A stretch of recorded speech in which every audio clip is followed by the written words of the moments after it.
Nō reira, tēnā koutou katoa. Welcome everybody. It's my great pleasure this morning to welcome the Honourable Erica Stanford, the Minister of Education. Minister Stanford has been serving as a Member of Parliament for the East Coast Bay since 2017. She's got a BA with First Class Honours from the University of Auckland, majoring in political science and minoring in Māori studies. In addition to her role in education, Minister Stanford also serves as the Minister of Immigration and the lead coordination minister for the government's response to the Royal Commission's report into historical abuse in state care and the care of faith-based institutions. Minister Stanford, it's great to have you here today. We're very pleased you could take the time to attend our conference. I wanted to thank you personally for your advocacy of structured literacy and structured mathematics in New Zealand, and we applaud your statements in this regard, and that you are going to ensure that every student, every single child in this country at primary school will read through structured literacy and will ensure that structured mathematics is embedded so that the basic concepts of maths are taught in a structured way with a scope and sequence, and that those basics are mastered. Thank you also for your strong commitment to evidence-based approaches in education. This is really a powerful stand for us. Minister, thank you very much for coming. Could we please welcome the Minister to the stage?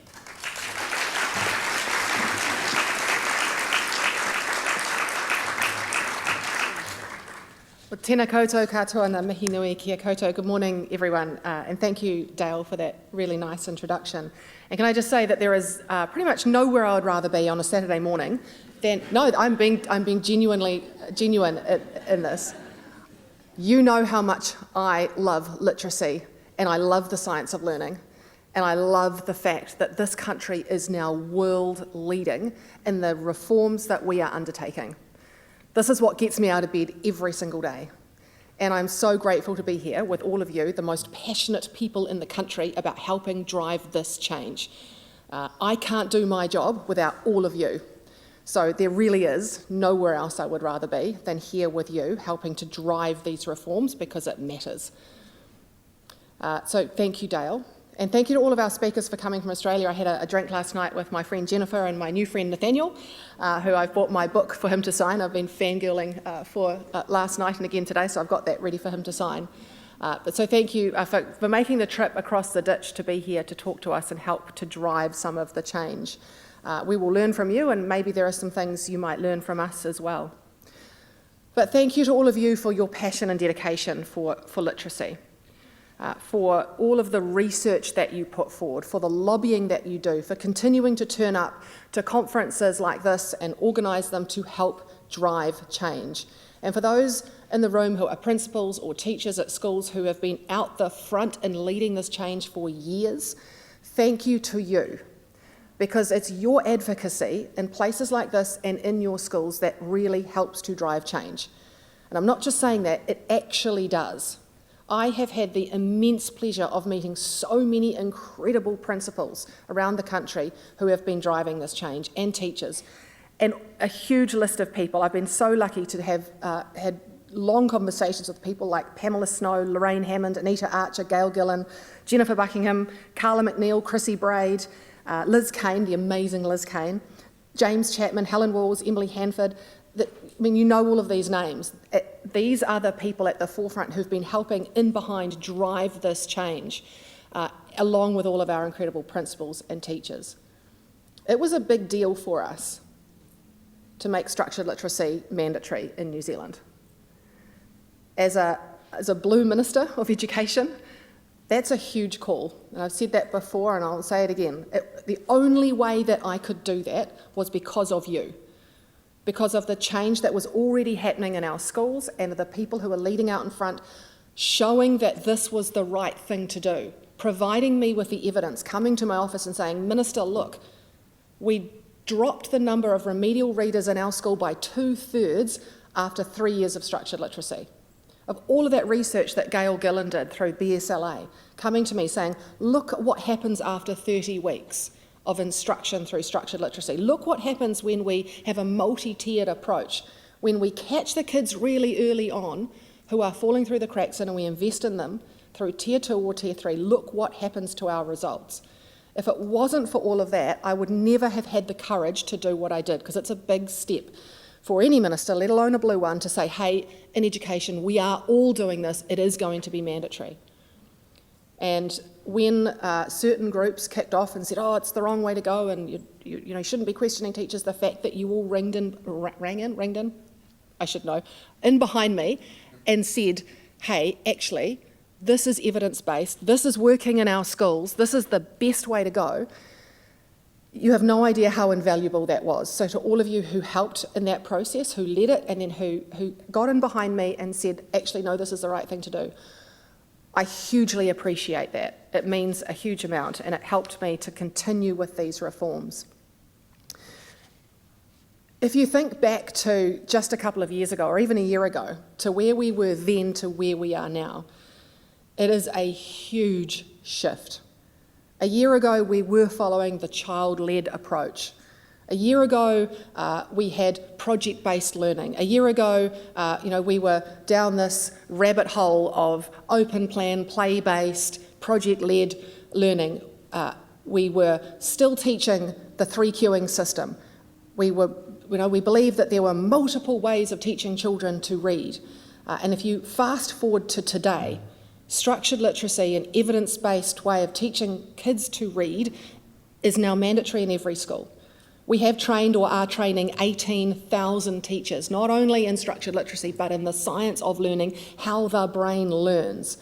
So we've provided schools with tens of millions of dollars worth of professional learning and development. Every school has additional resource to go and purchase the little whiteboards, cards, games, or different decodable books if they don't want to use the ministry provided freely available decodable books.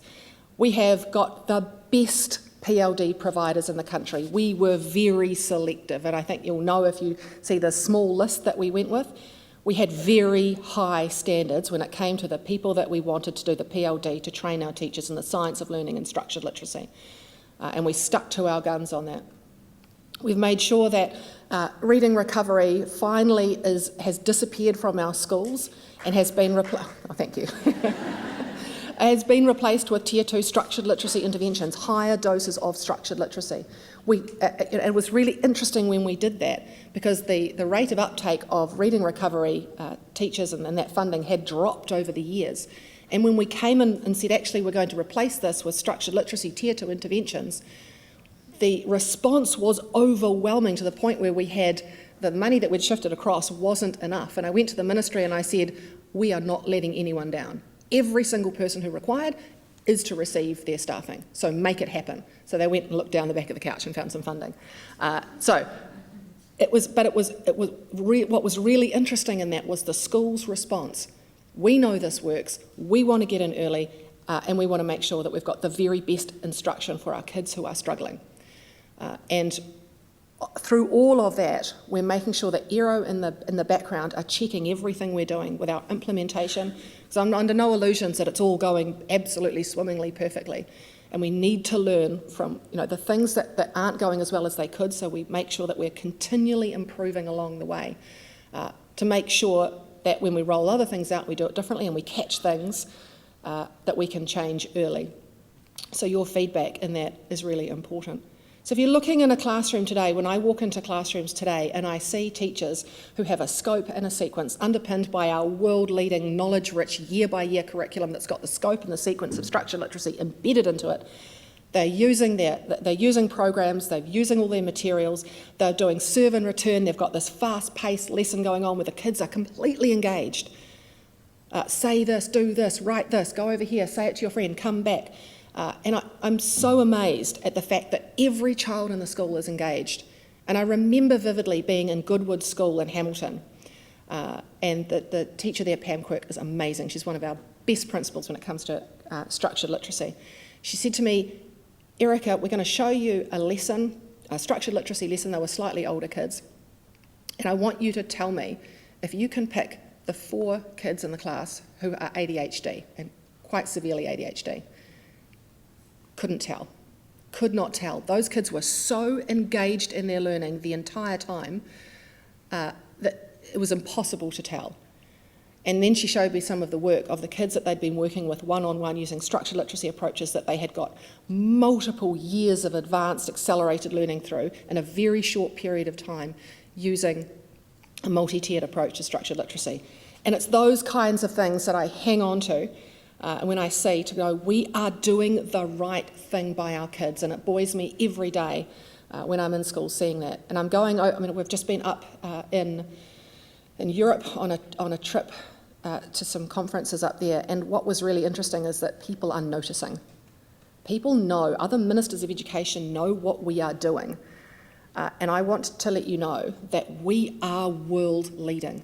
Other countries came to us, I took my Secretary of Education with me, and basically said to us, what is your blueprint? How have you done this? And I talked to them about my 6 levers that you have to pull all at the same time, the curriculum, the pedagogical approach, the assessment approach, the investing in our teachers, the data and evidence, and the learning support. All of those levers you need to pull at the same time. You can't just pull the curriculum lever. That's not going to work. You need the resources, you need the assessment, you need the PLD. So I talked to them about our approach, and so many of them had came to us and said, look, we want in. And they were talking to my Secretary of Education, basically saying, can we have your blueprint? How did you do this? So I think we should all feel collectively extraordinarily proud of what we have achieved because we are leading the world in these reforms. And it is branching out now, as you can see, into mathematics as well, our structured maths approach. Now that we have trained or are training 18,000 teachers in the science of learning and structured literacy, it flows so nicely into mathematics. Explicit teaching, mastery of topics before you move on, practice is important, long-term memory is important, cognitive load is important. All of those things that were embedded in structured literacy are now flowing through into mathematics as well. But again, we know that just the curriculum isn't enough. We've, I think this year, shipped out 500,000 maths resources to schools to support the curriculum. It's not in replacement of, but it's a supporting tool to help embed that curriculum along with the professional learning and development. And all of this is not just a once-off, wham-bam, we're done this year, that's all good, get on with life. This is a long-term investment, because I know in the schools that have been doing structured literacy, it is a long journey.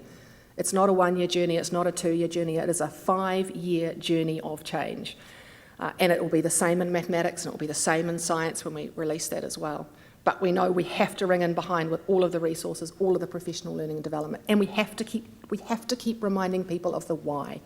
Why are we doing this? What is it sits in behind this? The science of learning, how the brain learns. Why are we doing structured literacy? Why are we doing explicit teaching? And keep pushing that message of the why out there to the profession.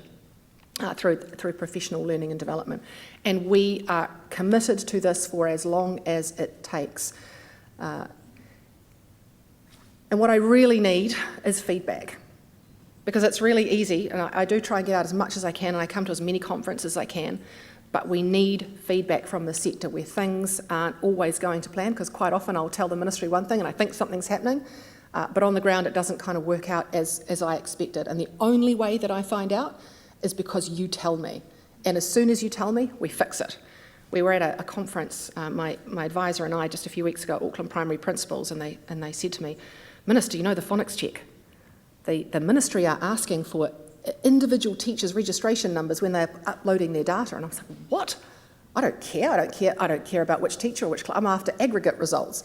And so for some bizarre reason, the ministry had asked for that. We had it solved in literally 30 seconds. Phone call to the DepSec, why are you doing this? Oh, don't know. Okay, great, let's stop doing that. So that's what happens when you give me the feedback. We will change our practice and we will do things better. This is a journey of improvement. So not only have I got Aero in behind me, making sure that they're in classrooms, ensuring that the rollout is going well, but I need your feedback as well, coming from the other direction, because we will make change. And I can tell you that there will still be the voices of dissent.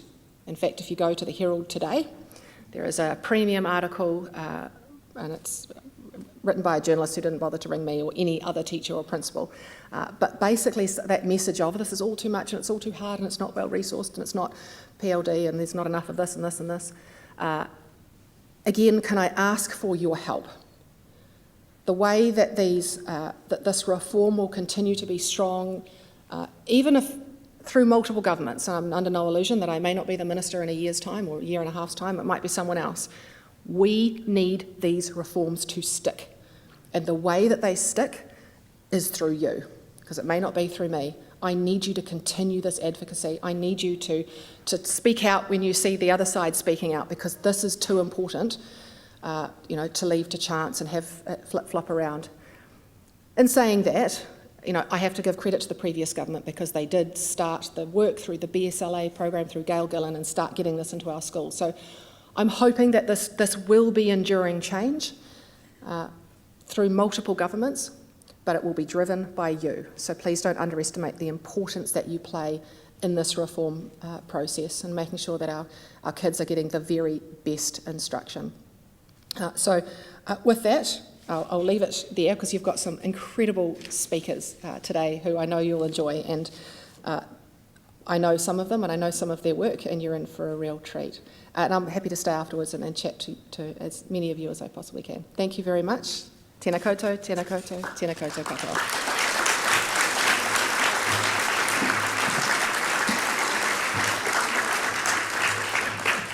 Thank you very much, Minister, for your wonderful advocacy and for the invitation to provide feedback. I'm sure many in the hall will be taking you up on that. But also that commitment to being beyond your own term as Minister, that these are changes that are so important to our nation. So we very much appreciate your time this morning. Could you give another round of applause to the Minister, please?